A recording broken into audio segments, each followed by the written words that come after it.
minutos. Esto es Imagen Empresarial. Si usted que nos escucha en el resto del país o aquí en la Ciudad de México ubica, ya ve que ahí en Reforma hay una serie de rascacielos.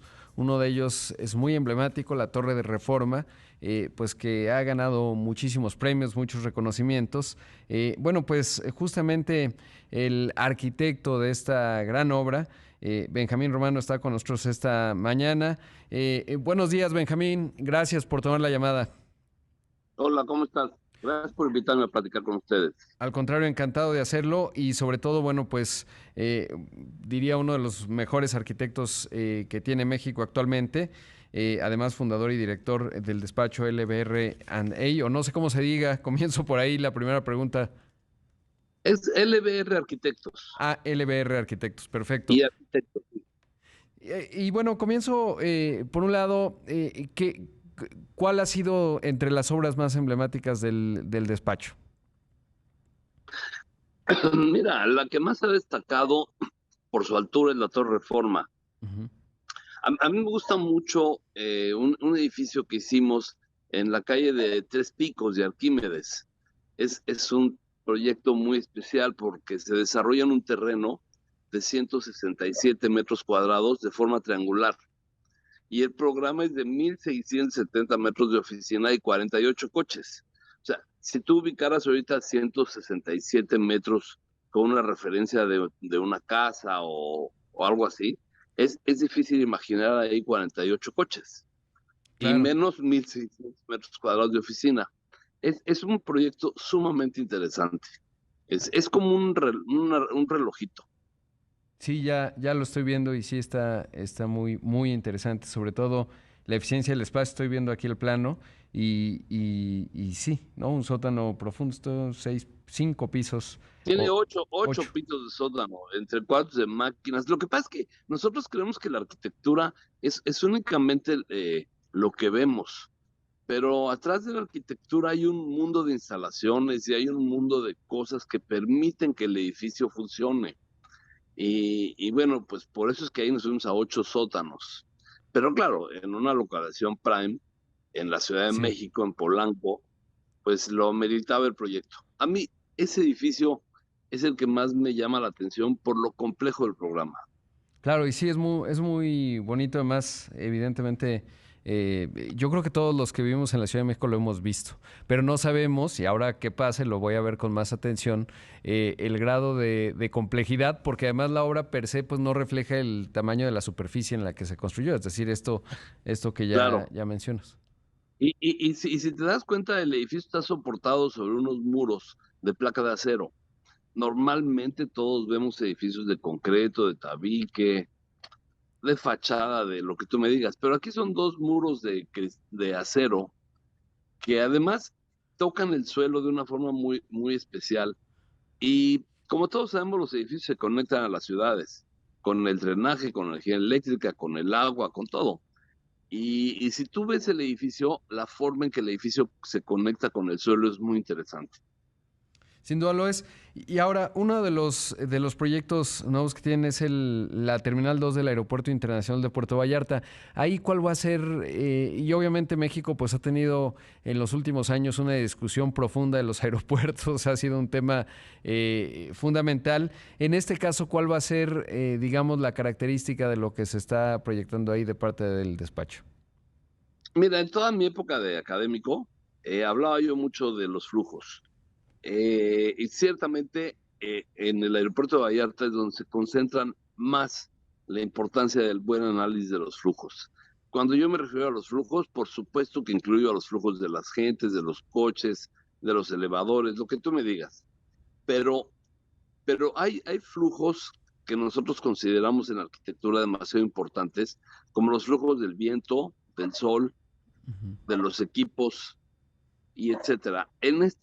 En el aeropuerto, como en cualquier aeropuerto del mundo, se concentran y coexisten los distintos flujos de una manera muy interesante. Vamos, tú en un aeropuerto tienes que atender a una mujer que va con un bebé y a lo mejor le tiene que dar de comer, con un posible persona que se quiera salir del país o entrar ilegalmente al país, con un turista. Vamos, hay flujos de gentes de todos los tipos. Y a todos les tienes que dar su lugar y su entendimiento. Hay el flujo de maletas, que en el caso de la torre del aeropuerto de Vallarta es muy interesante porque cuando a mí me invitaron al concurso, el aeropuerto se pensaba que iba a estar ubicado en un solo nivel. Y yo llegué y decidí proponer tres niveles. ¿Por qué? Porque la zona forestal es preciosa, la que está alrededor, y Ujú. me pareció un error romper la huella de árboles. Por lo mismo, yo decidí hacer tres pisos. El piso intermedio nunca lo vas a ver tú ni nadie, porque es de funciones, de Ok. funcionamiento del aeropuerto. Y en ese nivel se maneja todo el sistema de maletas. Como tú sabes, hoy en día Ah, las maletas son revisadas electrónicamente por alguna cosa, algún artefacto que no quieras que vaya o por algún ingreso al país que no debe ser. Y eso tú no lo verás porque va a estar en este piso intermedio que no existe.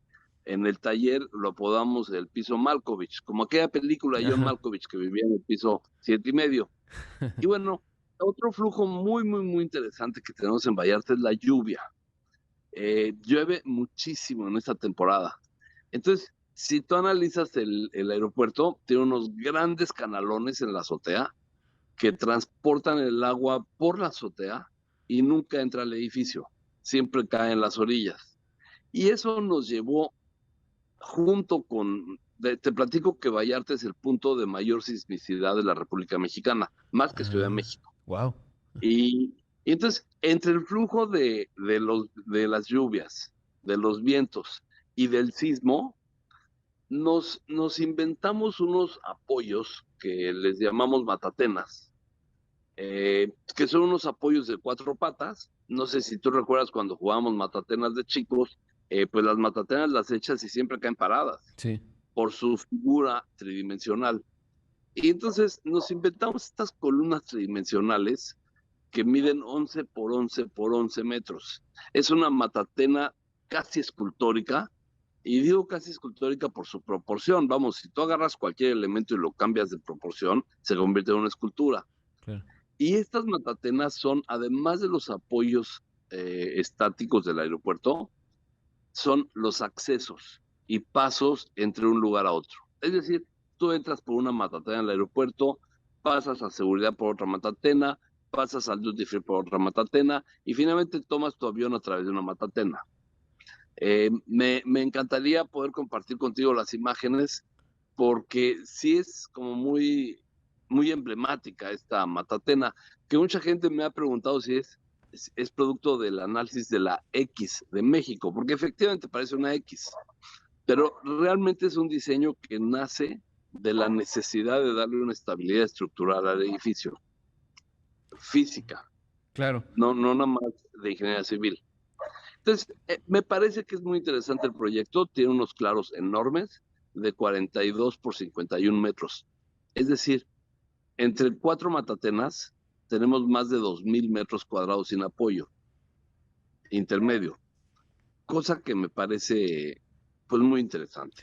Sí, qué interesante porque además, bueno, supongo yo que cuando uno analiza una terminal aérea, pues lo que requieres es que ese flujo sea muy rápido, pero al mismo tiempo no solo tendría que ser una estructura funcional, todos hemos experimentado la belleza de un aeropuerto muy bonito que te cambia, digamos, incluso el ánimo cuando llegas o cuando te vas, versus un aeropuerto, pues que a veces son muy eficientes, pero son horribles, ¿no? Una gran caja de cereal y no transmite realmente nada y es bien relevante cómo esto pues finalmente digamos dice tanto y sobre todo en uno como el de Puerto Vallarta que es tan emblemático en términos pues del turista internacional que se lleva su primera impresión de México a raíz justamente de la arquitectura que va a experimentar cuando va llegando. Y aquí juntamos dos estados de la República, que es Nayarit y Jalisco.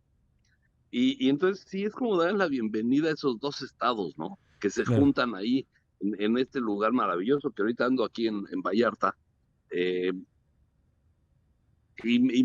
me parece que es muy importante. Y fíjate que la industria aeronáutica se mide mucho por la satisfacción del usuario. En la medida que el usuario está cómodo, tú tienes mayor o menor éxito como industria aeroportuaria. Claro. Debo hacer un corte, arquitecto, pero te pediría, Benjamín, que te mantengas en la videollamada un poco más para conversar justamente de esto, que yo ya estoy buscando, obviamente quiero ver las matatenas en términos de entender la dimensión de ellas, pero sobre todo pues un proyecto ahora que hablamos de aeropuertos que claramente pues tiene una visión arquitectónica más allá, digamos, de lo que hemos observado en otros. En fin, una larga discusión. Minutos, esto es Imagen Empresarial. Esta mañana está con nosotros el arquitecto Benjamín Romano, justamente hablando de, bueno, entre otras cosas, del proyecto de la Terminal 2 del aeropuerto de Puerto Vallarta. Ya estoy viendo los renders, espectacular. Hay uno en donde se puede ver el piso Malkovich, es decir, el piso que nadie vamos a conocer, pero pues realmente extraordinario. Y cuando empezó, digamos, el concursar por el proyecto, etcétera, ¿cuál fue la inspiración además de la funcionalidad y qué hay, digamos, de los aeropuertos, los demás aeropuertos que tenemos acá en nuestro país? Mira, yo siempre he sido un convencido que la arquitectura no es un tema de inspiración. La arquitectura es un tema de análisis y respuesta. Y bueno, me parece que fue lo que hicimos. Nosotros, dado a la gran extensión del aeropuerto, decidimos apostar por el net cero, que el Ujú. net cero pues no es otra cosa más que equilibrar tu gasto de energía con tu generación de energía. Y apostamos por él y le hablamos al Grupo Aeroportuario del Pacífico y les ofrecimos desde el primer día que podamos lograr el net cero y por supuesto que les pareció muy interesante. Eh, nosotros, para que tú logres el net cero, es muy importante generar grandes protecciones de sol hacia el interior del edificio. Esto es un poco como el equivalente de la cachucha de un beisbolista, que se protege del sol para poder jugar bien. En el aeropuerto le pasa lo mismo. Si tú, a todos en los aeropuertos, a todos, nos gusta ver si hay el avión o si están aterrizando o despegando aviones. Es una escena muy linda que a todos nos emociona. Entonces, por lo mismo, decidí que las grandes cristaleras debían quedarse, pero no por eso ganar el calor que nos genera el sol. Ujú. Y entonces, si tú ves el proyecto, realmente estos grandes techos no es producto de una inspiración, es producto de un análisis de una situación y una propuesta o resultado de la inspiración, de la solución. Estos grandes techos le darán al edificio sombra, con lo cual minimizamos el consumo de energía eléctrica. Un aeropuerto de este tamaño debería de estar consumiendo unos 10 megas de energía eléctrica y nosotros tenemos poco menos de 6, pero digamos 6, que es muy bajo. Ujú. Y eso es gracias a la arquitectura que en términos académicos le llamamos arquitectura pasiva, que es la arquitectura que responde pasivamente a las inclemencias del medio ambiente.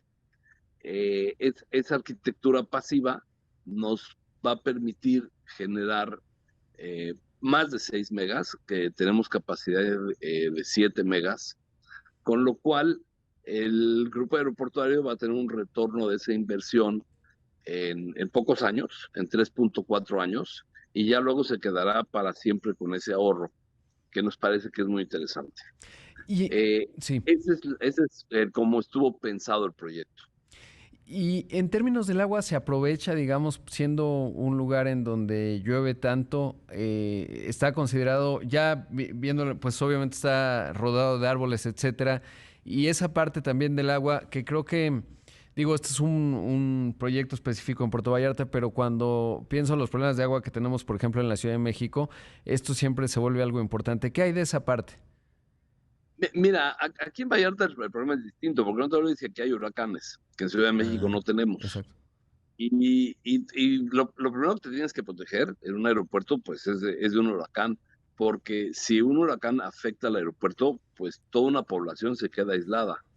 Entonces, para mí es más importante el huracán que lo demás. Ahora, ¿qué hicimos con el agua? Sobra decirte que el 100% del agua negra del aeropuerto, el 100% se va a tratar y se va a reutilizar. Es decir, no tener conexión a drenaje de aguas negras, cosa que me parece un acierto, porque tú sabes que en los destinos de playa, al final el agua se va al mar y nosotros vamos a quedarnos con el 100% del agua. Esta agua de las plantas de tratamiento, de las plantas, de la planta de tratamiento la utilizaremos en las torres de enfriamiento del aire acondicionado, el 100%. Después, cuando hablamos de la lluvia, esto lo he discutido muchísimo en la academia. Mira, es que cuando llueve, Dios nos ayuda a regar.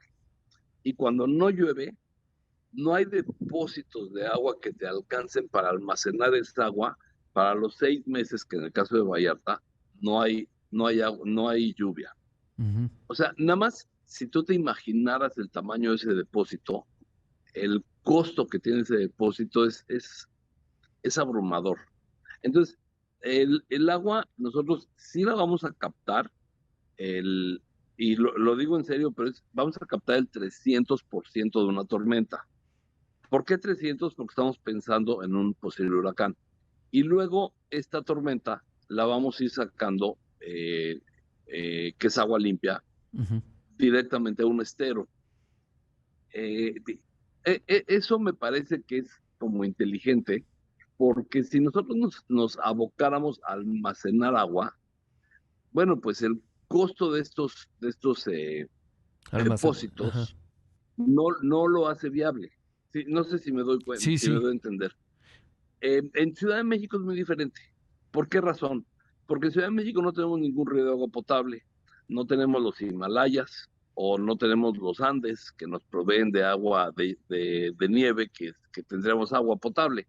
No tenemos nada de eso en Ciudad de México, y el agua que tomamos tú y yo en Ciudad de México, toda es bombeada, toda. O sea, el 100% del agua la bombeamos. Entonces, yo creo que hay que distinguir entre Vallarta, que tenemos grandes ríos y grandes afluencias de agua, que es muy distinto a la Ciudad de México, donde ahí sí hay que almacenar el agua y sí hay que cuidarla. Claro, sí. Y también acá, pero aquí lo que vamos a cuidar al 100% son las aguas tratadas. Sí, para que no regresen al mar justamente y alimenten el estero, la otra parte, que eso es la forma inteligente Exactamente. de hacerlo. Arquitecto, por Exactamente. último, preguntarle pues algo obvio, que si ha tenido oportunidad de revisar el AIFA desde un punto de vista arquitectónico y cuál es su opinión. Mira, el AIFA lo diseñó el arquitecto Francisco, eh, ahorita se me perdió su apellido, ahorita te lo doy. eh, Pulido, González Pulido. Él es un gran arquitecto. Él ha hecho otros aeropuertos en la República, en el mundo. Y este Francisco González Pulido trabajó muchísimos años con el arquitecto Helmut Jahn, un gran arquitecto de origen alemán que hizo toda su carrera en Chicago. Yo, conociendo a Francisco, te puedo asegurar que el proyecto es muy bueno, pero no conozco el aeropuerto. Bien. No he tenido la oportunidad de visitarlo y no me gustaría opinar hasta no verlo. Lo que sí te puedo decir es que Francisco es un gran arquitecto. Pues muchas gracias por la entrevista y por supuesto espero que sea la primera de muchas y sobre todo conforme vaya avanzando el proyecto, porque realmente pues es sobre todo las discusiones que hemos tenido de aeropuertos en México, pero más allá de ello, pues la visión de uno de los mejores arquitectos del mundo. Muchas gracias. Te agradezco mucho por la invitación.